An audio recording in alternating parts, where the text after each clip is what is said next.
Força Aérea Brasileira que caiu ali na região em 2012. Um morador da região estava andando de barco ontem quando viu essas partes da aeronave e fez esses registros. As partes estão localizadas nas proximidades da margem do rio Pelotas, que fica na divisa do município gaúcho Volta Grande com o município catarinense Zortea. O acidente dessa aeronave aconteceu em 2012, quando ele bateu em uma torre de alta tensão que fazia a ligação da usina hidrelétrica do município de Machadinho, do Rio Grande do Sul, com uma subestação do município de Campos Novos, aqui de Santa Catarina.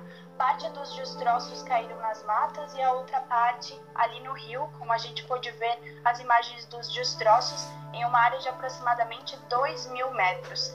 O avião estava em uma missão de treinamento operacional, o piloto estava sozinho e não sobreviveu a esse acidente. São essas as informações.